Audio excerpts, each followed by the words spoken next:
Andhra Pradesh budget 2026-27కి సంబంధించి 3,32,205 రూపాయలు. అయితే ఈ బడ్జెట్ మీద కొన్ని విమర్శలు ఉన్నాయి. అంతేకాకుండా ఈ బడ్జెట్ చాలా వ్యూహాత్మకంగా, అర్థవంతంగా, ఆశాజనకంగా ఉంది అనే వాళ్ళు కూడా లేకపోలేదు. అంతేకాదు ఆచరణకు సాధ్యం కాని బడ్జెట్ అనే విమర్శలు కూడా వినిపిస్తున్నాయి. కారణం ఏంటి అంటే గత బడ్జెట్ లో వచ్చిన గత బడ్జెట్లు చూసుకున్నా, వాటి అంచనాలు చూసుకున్నా, ఇప్పుడు అంచనాలు చూసుకున్నా, అలాగే రెవెన్యూ ఆదాయం చూసుకున్నప్పుడు ఇది అసాధ్యం అనే వాళ్ళు కూడా లేకపోలేదు. అయితే ఏ ఉద్దేశంతో ఈ బడ్జెట్ వెనక అసలు బాబు గారి ఆలోచన ఏంటి, ఆంతర్యం ఏంటి, ఇదే అంశం మీద చర్చించే ప్రయత్నం చేద్దాం. సార్, వాస్తవానికి ఈసారి బడ్జెట్ ఏమన్నా కాస్తంత వ్యూహాత్మకంగా డిఫరెంట్ గా ఉందా? ఎందుకంటే ఒక 3 ప్రాంతాలని కలుపుకుంటూ 3 ప్రాంతాలని గ్రోత్ ఇంజన్లుగా మారుస్తూ ఏపీ ప్రభుత్వం ఒక అద్భుతమైన డిజైన్ చేసింది అన్నట్టుగా బడ్జెట్ ఉంది అని చెప్తున్న వాళ్ళు కూడా లేకపోలేదు. ఫస్ట్ ఈ అంశాన్ని ఎలా చూడాలి? బేసిక్గా బడ్జెట్లో ప్రసంగాలు, బడ్జెట్లో ఉన్న లెక్కలు ఒకప్పుడు పారదర్శకంగా, నిజాయితీగా, బాధ్యతాయుతంగా ఉండేది. ఇప్పుడంతా మాటల గారడి, నోటితో సంతోషపరిచేటటువంటిది, నోరు చెవులకి మధ్య మాత్రమే పని, ప్రాక్టికాలిటీకి అస్సలు సంబంధం లేదు. జరుగుతున్నాయి ఖాతాలో వేసుకోవడం, జరగని వాటిని ఎదురాళ్ళ మీదకి తోసేసుకోవడం. ఇది రాజకీయ ఉపన్యాసాలు, మీటింగులు, ఎన్నికలే కాకుండా బడ్జెట్లలో కూడా అదే ప్రభావితం చేస్తున్నాయి. ఇప్పుడు గ్రోత్ ఇంజన్స్గా ఇవాళ ఏంది, ఆయన చంద్రబాబు గారు పుట్టినప్పటి నుంచి ఆంధ్రాని గ్రోత్ ఇంజిన్గానే డెవలప్ చేస్తూనే ఉన్నారు. సెపరేట్ గా 3 ప్రాంతాలు డివైడ్ చేశారా? ఏముంది అందులో? ఇప్పటికి 3 ప్రాంతాలు ఆయన చేసేదే ఉంది, ఎప్పటి నుంచిలో ఉంది, కొత్తగా చేసేది. మన బడ్జెట్ లో విశాఖ ఎకనామికల్ జోన్ అని ఏముంది, ఆయన కొత్తగా చెప్పేది ఏంటంటే, నేను అందులో చెప్పేది ఏముంది కొత్తగా? ఇప్పుడు విశాఖలో గ్రోత్ ఇంజిన్, ఎకనామిక్ జోన్ అని ఆయన చెప్పేది ఏంది? ఆ క్రెడిట్ ఆయన లాక్కోవడానికి తప్పించి విశాఖ దేశంలోనే టాప్ 10 అది. అందులో బాబు గారు వచ్చి సాధించింది ఏంటి, రేపు సాధించబోయేది ఏంటి? 4 కంపెనీలు వస్తున్నాయి. ఇంతకుముందు 40 కంపెనీలు ఉన్నాయి, 400 ఇండస్ట్రీస్ ఉన్నాయి. అక్కడ కొత్తగా నువ్వు చేస్తున్నది ఏంటి? అక్కడ ఏమన్నా ఎవరైతే అక్కడికి వచ్చి అలాంటి గ్రోత్ ఇంజిన్ అని నువ్వు చెప్తున్న దాంట్లో జనం బ్రతకడానికి నువ్వేమన్నా చేస్తున్నావా? పరిశ్రమ ప్రదేశం బాగుంటే వస్తుంది, నువ్వు ఇచ్చే సబ్సిడీ వల్ల వస్తుంది, అవి కామన్. బట్ దాని వలన ప్రయోజనం ప్రజలకి ఏం చేకూరుతుంది? ఉద్యోగ ఉపాధి లభిస్తుంది. ఆల్రెడీ అక్కడ ఉద్యోగ ఉపాధి లభిస్తూనే ఉంది కదా. What next? బ్రతకడానికి అవకాశం కల్పించడం, ఒక ఇల్లు ఇవ్వడమా, మౌలిక వస్తువులు మంచినీళ్ళు కల్పించడమా, తక్కువ ధరకి కరెంటు అందుబాటులోకి తీసుకురావడం, ఇవి కదా కావాల్సింది. సామాన్యుడికి నేరుగా ప్రభుత్వం ఏం చేస్తుంది? పరిశ్రమ మా వల్లే వస్తుంది అనేది సొల్లి కబురు. ఎందుకంటే అమరావతికి ఎందుకు తెచ్చుకోలేకపోయారు పరిశ్రమలు? ప్రకాశం జిల్లా దొనకొండకి ఎందుకు తెచ్చుకోలేకపోయారు? లేకపోతే మారుమూల ఉన్న పల్నాడుకి ఎందుకు తెచ్చుకోలేకపోతున్నారు? అంటే పరిశ్రమ ఎక్కడొస్తుంది అంటే బాగా లాభం వస్తుంది, రూపాయి సంపాదించుకోవడానికి మాకు అవకాశం ఉందన్న చోటనే వస్తుంది అక్కడ. అందులో వైజాగ్ లాంటి దాన్ని నువ్వు గొప్పగా చెప్పుకోవాల్సిన అవసరం ఉంది. వైజాగ్కి కొత్తగా వీళ్ళు సృష్టించేదేం లేదు, తిరుపతి కొత్తగా వీళ్ళు సృష్టించేదేం లేదు, Vijayawada, Guntur already well established. ఇప్పుడు అమరావతి అనేటటువంటి ప్రాంతాన్ని వీళ్ళు చేద్దాం అనుకున్నారు. దాంట్లో గ్రోత్ ఇంజిన్ ఏంటి అంటే ఇంకా ఇంజిన్లతో నీళ్లు తోడుకుంటానే ఉన్నారు. అసలు గ్రోత్ ఏంటి అంటే భవిష్యత్తులో నువ్వు ఆలోచిస్తూ ఉండవా, 200 ఏళ్లలోపు ఏదో ఒకటి ఒక అద్భుతం తయారవుతుంది, అప్పటికి హైదరాబాద్ తయారవుతుంది అనేటువంటిది నమ్మమంటున్నారు అంతే. అది తప్ప బడ్జెట్ ద్వారా సాధించింది ఏంటి నువ్వు? లేదు, ప్రజలకి ఇప్పుడు బడ్జెట్ చూస్తే ఇప్పుడు మనం ఏమన్నాము, ఏ ప్రోత్సాహకాలు లేవు కేంద్రంలో అని చెప్పారు, అంతే కదా. బడ్జెట్లో ఇన్కమ్ ట్యాక్స్, జిఎస్టీను అట్లాంటి ఎగ్జామ్షన్స్ లేవు అన్నటువంటిది. మరి ఇప్పుడు వీళ్ళ ద్వారా ఏం ప్రయోజనం చేకూరింది ప్రజలకి? ఇదిగో ఫర్ ఎగ్జాంపుల్ విజయవాడ, గుంటూరు, తిరుపతి ఇట్లాంటి ఏరియాల్లో మీరు చెప్పినట్టు 3 గ్రోత్ ఇంజన్స్. అక్కడ మేము ట్యాక్స్ తగ్గిస్తాము ప్రజలకి, లేదా ఇళ్ళకి సంబంధించి హౌసింగ్ బోర్డు కాలనీలు తీసుకొచ్చి ఇల్లు కట్టుకోవడానికి ఏర్పాటు చేస్తాం, మధ్యతరగతికి ఇల్లు ఇస్తాము. తర్వాత అదే ఇదివరకు ఉండేది కదా ఈడబ్ల్యూఎస్, ఎల్ఐజి, ఎంఐజి, హెచ్ఐజి అని ఉండే కదా హౌసింగ్ బోర్డులో. అట్లా మేము కట్టిచ్చిస్తామంటే వీళ్ళ వలన ఆ ప్రాంతానికి సంబంధించిన ప్రజలకు ఉపయోగం. అదేం కాకుండా ఇండస్ట్రీలు పెడుతున్నారు, అవి మా వల్లనే. ఇంతకుముందు కూడా ఉన్నాయి కదా, జగన్ టైంలో ఇండస్ట్రీస్ పెట్టారు, కిరణ్ కుమార్ రెడ్డి టైంలో కూడా ఇండస్ట్రీస్ పెట్టారండి. ఎవడి హయాంలో ఇండస్ట్రీ పెట్టలేదు. పైగా వీళ్ళు ఎదుటి వాళ్ళు పెడుతున్నప్పుడు దోచి పెడుతున్నట్టు చెప్తారు. ఇదివరకు అదానికి జగన్ ఇస్తే దోచిపెట్టినట్టు, వీళ్ళు ఇస్తే దేశానికి మంచి చేసినట్టు, రాష్ట్రానికి మంచి చేసినట్టు. అట్టాగే విచిత్రమైనటువంటి వాదాలని తెర మీదకి తీసుకొస్తారు. ప్రస్తుతం మనం చదువుకున్న మూర్ఖుల యొక్క ఆలోచన తీరులో ఉన్నాం. చదువుకున్న మూర్ఖుల యొక్క బానిసత్వ ధోరణితో బతికేస్తున్నాం మనం. చదువుకున్న మూర్ఖులు తమకి నచ్చిన నాయకుడు దేవుడు, అతను లేకపోతే రాష్ట్ర నాశనం అయిపోతుందని విద్యావంతులైన మూర్ఖులైనటువంటి అజ్ఞానులు తయారవడం మనకు పట్టిన శాపం అది. ఆ శాపం పోనంత వరకు ఆంధ్రాకి సంబంధించి ఏది పెట్టుకున్నా నడుస్తూనే ఉంటది అంతే. కానీ రాయలసీమను ఏమైనా సెపరేట్ గా చూసారా? రాయలసీమ గ్లోబల్ హార్టికల్చర్ హబ్ గా సెపరేట్ గా కేటాయించారు. 35,000 కోట్ల రూపాయలు ఎంతో దానికి కేటాయించారంట. ఏం చేస్తారు? 35,000 కోట్లు నేను ఇచ్చాను అంటున్నాను. ఏం చేస్తారు దాంతో? ఇదిగో ఏమయ్యా, నువ్వు అరటి పంట వేసుకుంటే నీకు ఎకరాకి 1000 రూపాయలు ఇస్తాం. చీని పంట వేసుకుంటావా, నీకు ఎకరాకు ఒక 5,000 ఇస్తాం. మామిడి పంట వేసుకుంటావా, నీకు ఎకరాకు ఒక 500 రూపాయలు ఇస్తాం. ఇదేదో చెప్పాలి కదా వీళ్ళు. అప్పుడు కదా బడ్జెట్ కేటాయించానంటే ఏం ఉపయోగం దాంతో? హార్టికల్చర్ లేదా నువ్వు హార్టికల్చర్లో డ్రిప్ ఇరిగేషన్ పెట్టుకో, దానికి మేము ఓ 1,00,000 రూపాయలు సబ్సిడీ ఇస్తాం. లేదా solar power plants solar power పెట్టుకో, నీకు 5 లక్షల రూపాయలు డబ్బులు ఇస్తాం. ఇవి చెబితే కదా అదేంటనేది. ఆల్రెడీ అది ఏమన్నా ఇవాళ కొత్త ఉందా? అరటి తోటలు, ఈ జగన్ వెళ్ళి వచ్చింది, మామిడి తోటలు, అరటి తోటల, చీని తోటలు, వీటన్నిటికి పోలేదు ఇంతకుముందు ఏది నష్టాలు జరిగినప్పుడు. అంటే ఆల్రెడీ హార్టికల్చర్ ఉందే కదా. కొత్తగా రైతు నేను ఇప్పటిదాకా అక్కడ ఇదేస్తున్నాను, లైక్ వరేస్తున్నాను, మినుము వేస్తున్నా, పెసరేస్తున్నా, నేను ఉద్యానవన పంటకి మారాలి. నువ్వు అట్లా మారితే కనుక ఏమయ్యా నీకు 1,00,000 రూపాయలు ఇస్తాను నేను. ఎందుకంటే ఇవాళ వేయగానే మామిడి పంట వచ్చేది 3-4 ఏళ్ళు పడుతుంది. ఇవాళ వేయగానే చీని పంట వచ్చేది 2-3 ఏళ్ళు పడుతుంది. సపోటా పంట అట్టు వచ్చేది. దీనికి కొంత టైం పడుతుంది. ఆ టైం దాకా రైతుకి ఇన్కమ్ ఉండదు కదా. కాబట్టి ఆ రైతుకి కొంత మనం సాయం చేస్తే ఒక 4-5 ఏళ్ల పాటు అతను బతకడానికి ఓకే అనుకుంటే మామిడి తోట పెట్టుకుంటాడు, లేకపోతే చీని తోట పెట్టుకుంటాడు, లేకపోతే ఇంకో తోట పెట్టుకుంటాడు. అదే కదా హార్టికల్చర్ అంటే. ఆ హార్టికల్చర్కి కావాల్సినటువంటి దానికి ఇదిగో ఇంత ప్రోత్సాహం ఇస్తున్నాం. ఇట్లా వ్యవసాయం నుంచి మామూలు పంట నుంచి అటు కన్వర్ట్ అయ్యే రైతుకి 5 ఎకరాలు అయితే ఎంత సాయం చేస్తాం, 10 ఎకరాలు అయితే ఎంత సాయం చేస్తాం, ఎకరానికి అయితే ఎంత సాయం చేస్తాం. అట్లాగే అందులో మిషనరీ కొనుక్కునేటట్టయితే దాంట్లో 50%, 80% మేము సబ్సిడీ ఇస్తామని ప్రకటిస్తే కదా నీ ప్రోత్సాహకం అనేది. అదైతే కనుక ఇప్పటికి డప్పేసి సందు మన చెవుల్లో పగిలిపోయేలా చెప్పేవాళ్ళు కదా. ఏం చెప్పలేదంటే అర్థం ఏంటి?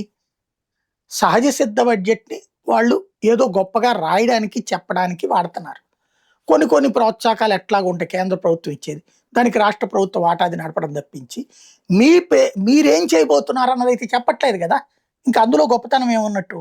అంటే ఇలా చేయడం వల్ల తెలుగుదేశం పార్టీ అంటే మొత్తం అంతా అమరావతి మీదే దృష్టి పెడుతుందని కాకుండా మొత్తం ఉమ్మడి 13 జిల్లాలని మీద దృష్టి పెట్టింది, 3 ప్రాంతాల మీద దృష్టి పెట్టింది అన్నట్టుగా ఉన్న ఆలోచన. అంటే బేసిక్గా నేను అనేది ఏంటంటే, నువ్వు అక్కడ ఏదన్నా ప్రకటిస్తే కదా ఆ మొక్క నమ్మడానికి అంటున్నా. నిజం మీరు అన్నది కరెక్టే, వాళ్ళు అట్లా చెప్పుకోవాలనుకుంటున్నారు కరెక్టే. పేపర్ మీద కాదు కదా, ప్రజలకు అది కనిపించాలి. ఇప్పుడు అమరావతిలో మొత్తం తీసుకొచ్చి పోస్తున్నారు అన్నది రాష్ట్ర వ్యాప్తంగా ఉన్నది ఒక ఫీలింగు. ఎందుకని 1,50,000 కోట్ల రూపాయలు అక్కడ అవసరమని ప్రభుత్వమే ప్రకటించింది. ఇప్పుడు కూడా బడ్జెట్లో ఒక 6,000 ప్రకటించింది. 6,000తో ఏం కడతారు? అక్కడ 55,000 కోట్లు అప్పులు ఓకే అయ్యి ఉన్నాయి.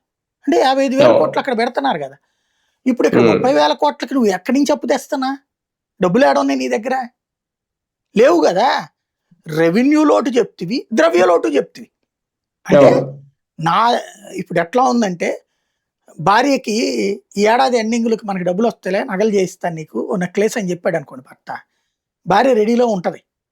కానీ ఈ భర్త గారికి నెలకు 10,000 జీతం రేపు ఏడాది అయిపోయాక భార్యకి చెప్పాలి, నాకు 10,000 జీతం వస్తుంది కదా, మా బాస్ కనుక 30,000 రూపాయలు జీతం చేస్తే ఇద్దాం అనుకున్నాను, కానీ మా బాస్ జీతం పెంచలేదు అని చెప్తే ఎట్టుంటది? సర్రమని గాలుద్ది. ఇప్పుడు అట్లాగే ఉంది. ఇక్కడ చెప్పడం 30,000 కోట్లు మీకు ఇద్దాం అనుకుంటున్నాను, 25,000 కోట్లు నీకు ఇద్దాం అనుకుంటున్నాను, ఆ హబ్బు చేద్దామని అక్కడ అనుకుంటున్నాను, ఈ హబ్బు చేద్దామని ఇక్కడ అనుకుంటున్నాను, కానీ నా దగ్గర ప్రస్తుతానికి 100 రూపాయలు ఉంది, నేను 200 రూపాయలు రావాలని కోరుకుంటున్నాను, ఆ డబ్బులు వస్తే గనక అప్పుడు నేను నీకు చేస్తా. ఎప్పుడు రావాలా, ఏం చేయాలి? ఏడాదిలో ప్యాన్ నుంచి పుట్టుకొస్తాయి డబ్బులు. మరి ఇంత భారీ బడ్జెట్లు అని చెప్పుకోవడం కేవలం ఎక్స్పెక్టేషన్ మ్యాథమెటిక్స్ అంతేనా? ఇప్పుడు వాళ్ళు చెప్పిన లెక్కే 1,91,000 కోట్ల రూపాయలు పన్నులు వసూలైనాయండి. పన్నులు కానీ ఆదాయాలు అధికారికంగా చెప్పిన లెక్క.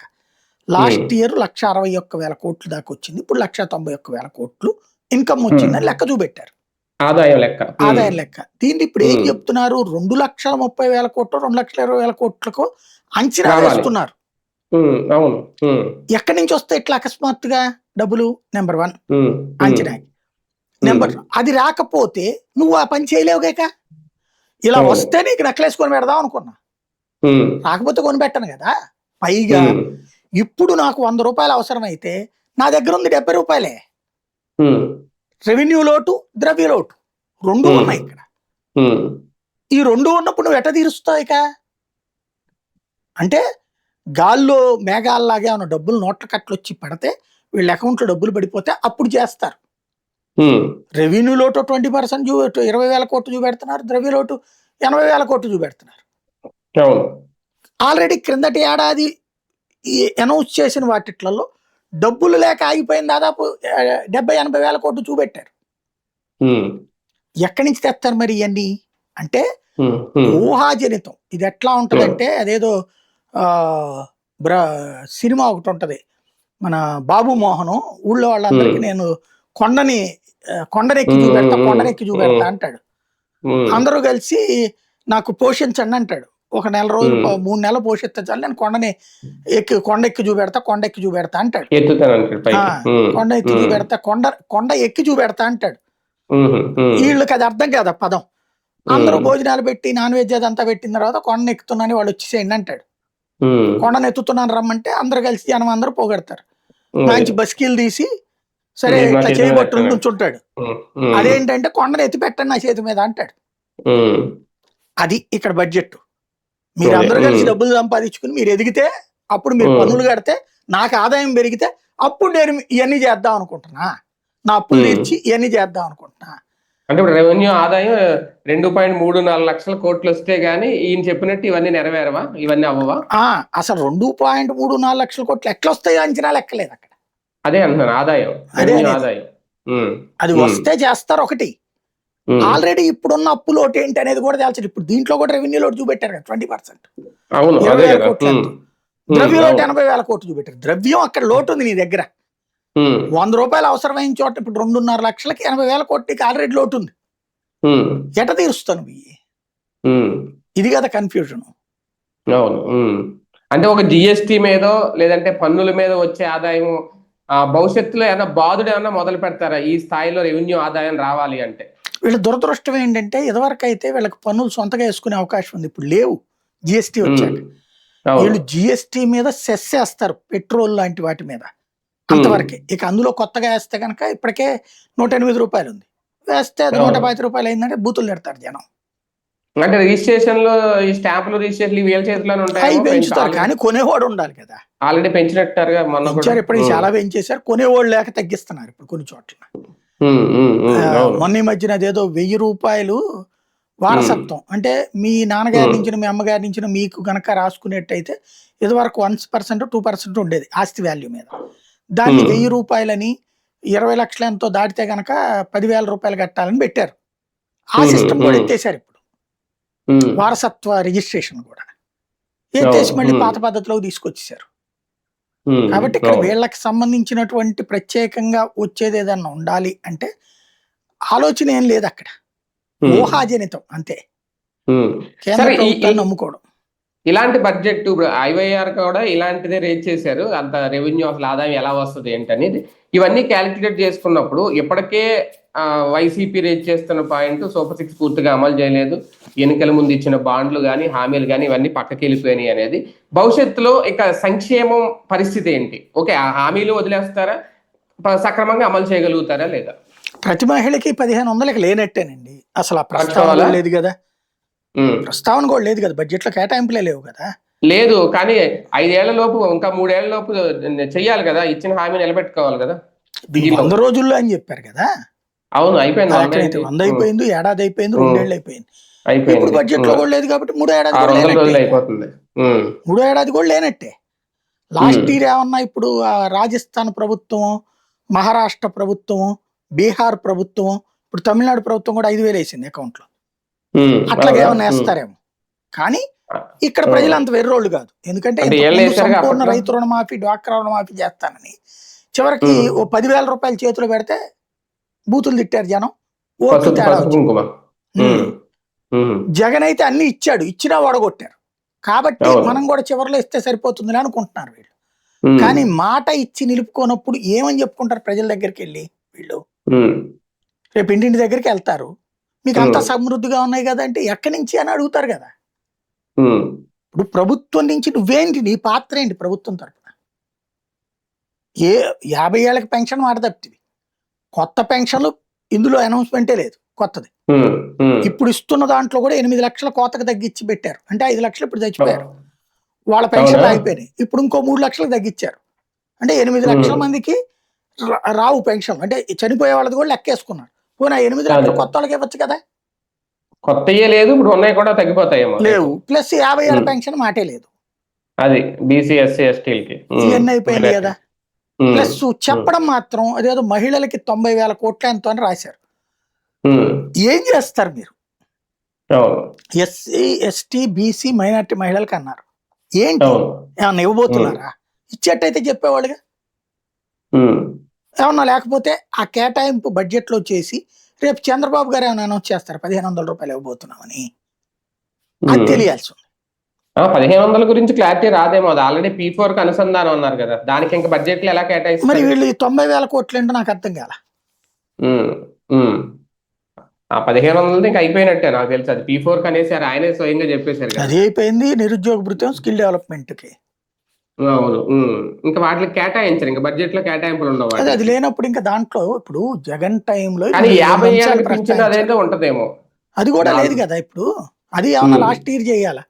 అది చెయ్యాలంటే భారీ అమౌంట్. అది కూడా ఇప్పుడు చచ్చిపోయిన వాళ్ళ పేరుతో ఉన్నటువంటి వాళ్ళకే కొత్త ఇవ్వనప్పుడు ఇంకెక్కడ ఇస్తారు? 50 ఏళ్ళ వాళ్ళకంటే 60 ఏళ్ళ వాళ్ళకే కొత్త పెన్షన్లు ఇవ్వట్లా, ఇంకా 50 ఏళ్ళ వాళ్ళకి ఎప్పుడు ఇవ్వాలి?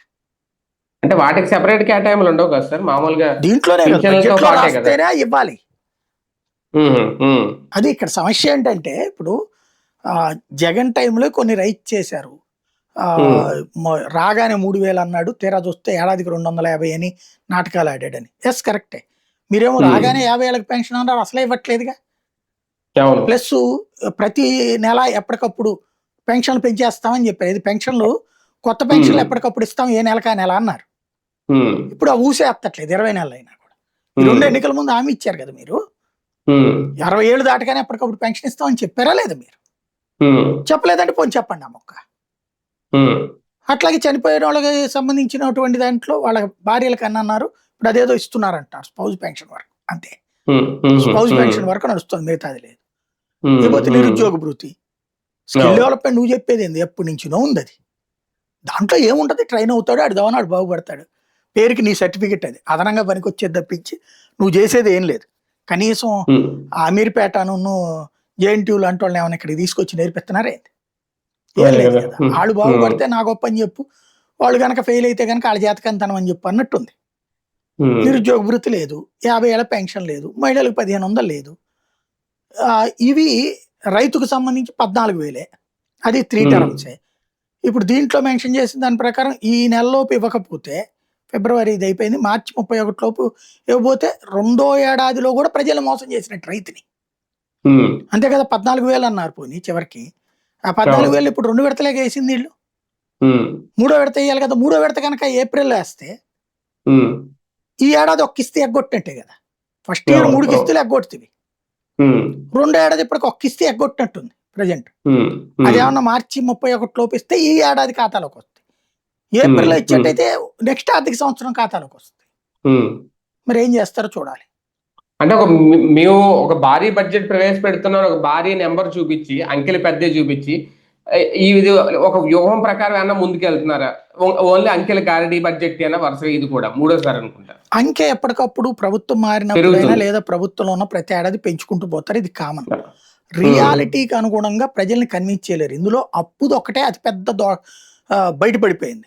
ఈనాడులో వీటిలో రానియకుండా చర్చ రానియకుండా చూశారు, కానీ పాపం ఆంధ్రజ్యోతిలో తొందరపడి రాసేశారు. 2017 నుంచి ఉన్న అప్పుల లెక్కల్లో వీళ్ళు చెప్పిందంత పచ్చాబద్ధం అని అందులో కూడా తేల్చేశారు. ఓవరాల్ గా వచ్చేటప్పటికి 7.5 లక్షలు అటు, ఇప్పుడు 7.5 లక్షల కోట్లు అంటే చెప్పింది 14.5 లక్షల కోట్లు 5 ఏళ్ల క్రితం చెప్పారు, 3 ఏళ్ల క్రితం చెప్పారు వీళ్ళు కదా. 3 ఏళ్ల క్రితం చెప్పిన 14.5 లక్షల కోట్ల అప్పు డబ్బులు ఎక్కడికి పోయినాయి? ఇప్పుడు పచ్చాబద్ధం చెప్పారు అక్కడ. అంటే మాటలకి చేతలకి పొంతనే లేదు. మూర్ఖంగా గుడ్డిగా మా నాయకుడు ఏది చెప్తే అది రైట్ అంటే రైట్, రాంగ్ అంటే రాంగ్ అని ఆదాయ మార్గాలు గుడ్డిగా ఏమైనా భ్రమించే పెంచుతారా వాళ్ళ సార్? కోసం చేస్తున్నారు. ఆదాయ మార్గాలు ఏమైనా పెంచుకుంటారా ఏముంది ఇప్పుడు పెంచాలంటే? ఇది లిక్కర్ చెయ్యాలంటే? షాపులకు సంబంధించిన దాంట్లో ఆదాయం ఏం పెంచుకుంటున్నారు? వ్యక్తులు పెంచుకుంటున్నారు. ఇసుక వ్యక్తులు పెంచుకుంటున్నారు. మైనింగ్ వ్యక్తులు పెంచుకుంటున్నారు. చివరికి ఇండస్ట్రియల్ ల్యాండ్స్ కూడా వ్యక్తులు సంపాదించుకుంటున్నారు. ప్రభుత్వానికి ఏమొస్తుంది? నిజంగా వీటన్నిటి ద్వారా 1000 కోట్లు ప్రభుత్వానికి ఆదాయం రాగలిగినాయి. అయ్యి చేయట్లా, ఇంకేం చేస్తున్నట్టు వీళ్ళు?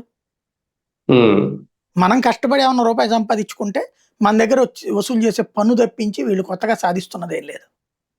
అదే కదా, అదే కదా. రైట్, చూద్దాం. మరోసారి ఒక అంకెల గారడీతో కూడిన బడ్జెట్ నే ప్రవేశపెట్టిందా ఏపీ ప్రభుత్వం? నిజంగా 2.34 లక్షల కోట్ల రూపాయల రెవెన్యూ ఆదాయం ఎలా వస్తుంది? వస్తే గానీ ఇవన్నీ సాధ్యం అవదు. అలాగే సూపర్ 6 హామీల విషయంలో పూర్తిగా ఇంకా మిగిలిన హామీల్ని పక్కన పెట్టేసి ఇంకా ఆ అంశాన్ని అక్కడ ఆ చాప్టర్ని అంతటితో క్లోజ్ చేసేసారా? ఇది కూటమి ప్రభుత్వం సమాధానం చెప్పాలి ప్రజలకి.